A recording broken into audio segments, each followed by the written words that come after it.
Hi everyone, my name is Sierra Mendoza and today I'll be teaching lesson chapter 9, section 9.3, more about angles. In this video, we are going to be talking about the important types of angles like supplementary, complementary, adjacent, and vertical angles. I will be using popsicle sticks and I will be using written examples to help with this example and to explain it. Thank you. First, let's start to talk about adjacent angles. Adjacent angles are two angles that are right next to each other. They share a common side, a common vertex, and they do not overlap. This is a right angle. To make an adjacent angle, you would just add one more angle.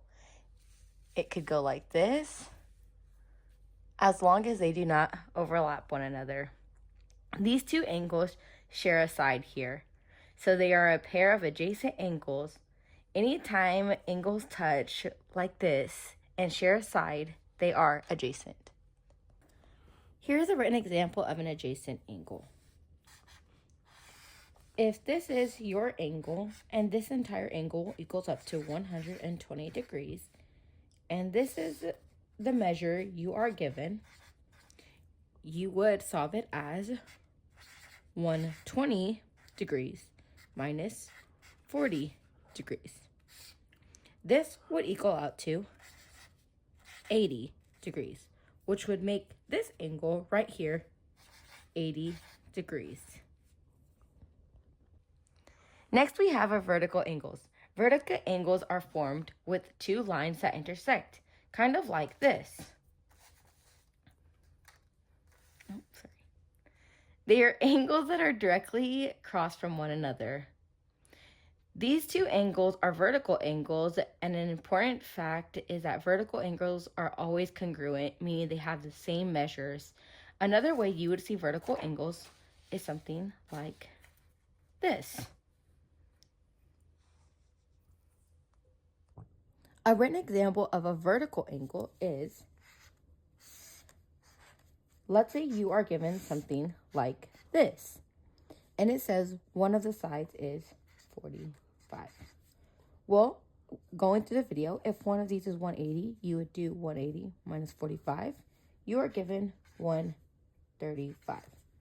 To make this easier, because these are congruent towards one each other, this would also be 135, which also makes 45 and this side 45 degrees.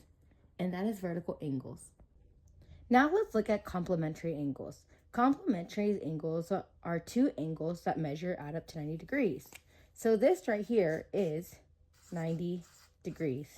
But a complementary angle would add another angle, which would make this angle 45 and 45. Or you could do different numbers as long as the angle matches 90 degrees. Another example of complementary angle could also be something like this is 90 degrees, but having two separate angles. Something like this, as long as it does not go over 90 degrees. Next, we have supplementary angles. These are two angles which measure up to 180 degrees. 180 degrees is basically a straight line.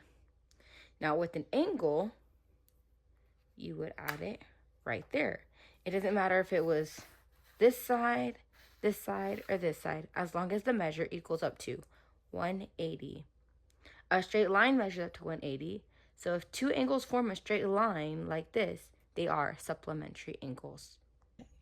Another example of supplementary angles are having two 180-degree lines and having another angle cross right through it. This is 180, this is 180, and you are finding the measures to each one. Let's do a supplementary angle on paper. If we were to do a supplementary angle, we would do a line. This line we know is 180 degrees. Now, if it was measured to something like that, and it only gave us the degree of 30, we would do 180 degrees minus 30 degrees, which gives us 150, which makes this angle right here 150 degrees. So today we learned about adjacent angles, vertical angles, complementary angles, and supplementary angles, all from section 9.3, geometry, the geometry chapter.